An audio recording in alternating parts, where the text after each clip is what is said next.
Friends, welcome back to our channel. இன்றைக்கி ஒரு lunch box recipe தான். அதாவது என்ன செய்கிறதுன்னு ரொம்ப யோசிச்சுட்டு இருந்தேன். டக்குன்னு ஒரு பச்சைப்பயிறு இருந்தது, அதை வறுத்து வெடித்தேன். அதை அப்படியே சாதமாக கிண்டி பாப்பாவுக்கு கொடுத்து விட்டேன். அதை தான் நான் உங்கள் கூட இன்றைக்கி ஷேர் பண்ணிக்க போகிறேன். வெங்காயம், கடுகு, உளுத்தம்பருப்பு போட்டு தாளிச்சிடுங்க. அந்த வெடித்த பச்சைப்பயிரை கொஞ்சோண்டு அது கூட போட்டு கலந்துட்டு, உங்களுக்கு ஏற்கனவே நம்ம அதிலே உப்பு போட்டு வேக வச்சுருக்கேன். அதனால் வடித்த சாதத்தை கொஞ்சம் ஆற விட்டுருக்கேன். இப்போ இந்த கலவை கூட நம்ம கூட கொஞ்சோண்டு பச்சைப்பயிரை மிக்சியில் கொஞ்சம் ஒரு 1-2 ஓட்டி எடுத்துக்க போகிறோம். அப்படி ஓட்டி எடுத்ததை இப்போ இது கூட கலந்துட்டு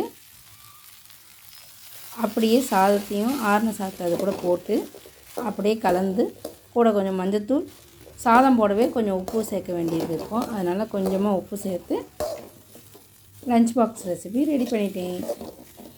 இந்த மாதிரி நம்ம ஏதாவது ஒரு பருப்பு ஏதாவது ஊற வச்சுருந்தோம், முன்கூட்டியே ஊற வச்சுருந்தோன்னா அதையே கூட வேக வச்சு பசங்களுக்கு ஹெல்த்தியான லஞ்ச் பாக்ஸ் ரெசிபி கொடுத்து அனுப்பிச்சிடலாம் ஃப்ரெண்ட்ஸ். இப்போ இது கூட பார்த்திங்கன்னா ஒரு முட்டையோ இல்லை அப்பளம் இல்லைன்னா இது கூட கேரட்டு கூட நம்ம கலந்துக்கலாம். இந்த நேரம் போதும் கேரட் வேகிறதுக்கு. இந்த மாதிரி நம்ம பசங்களுக்கு ஹெல்தி ரெசிபியாக கொடுத்து அனுப்பலாம் ஃப்ரெண்ட்ஸ்.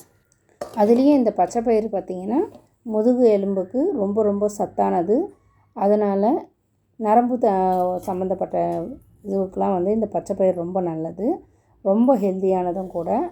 இந்த ஹெல்த்தியான லஞ்ச் பாக்ஸ் ரெசிபி எப்படி இருந்துச்சுன்ட்டு கமெண்ட்ஸில் சொல்லுங்கள் ஃப்ரெண்ட்ஸ். ஓகே ஃப்ரெண்ட்ஸ், இந்த வீடியோ உங்களுக்கு பிடிச்சிருக்கோன்னு நினைக்கிறேன். மறக்காமல் லைக் பண்ணிவிட்டு உங்கள் ஃபேமிலி மெம்பர்ஸ் எல்லாருக்கும் ஷேர் பண்ணிவிடுங்க. கூடவே சப்ஸ்கிரைப் பட்டனையும் கிளிக் பண்ணிவிட்டு பக்கத்தில் இருக்க பெல் ஐக்கானையும் கிளிக் பண்ணிவிடுங்க ஃப்ரெண்ட்ஸ். அப்போ தான் நாங்கள் போடுற எல்லா வீடியோஸும் நோட்டிஃபிகேஷனில் வரும். இந்த சாதத்து மேலே கொஞ்சமாக நெய் போட்டு கொடுத்தா சாதம் ட்ரை ஆகாமல் இருக்கும் friends. Okay friends, thanks for வாட்சிங்.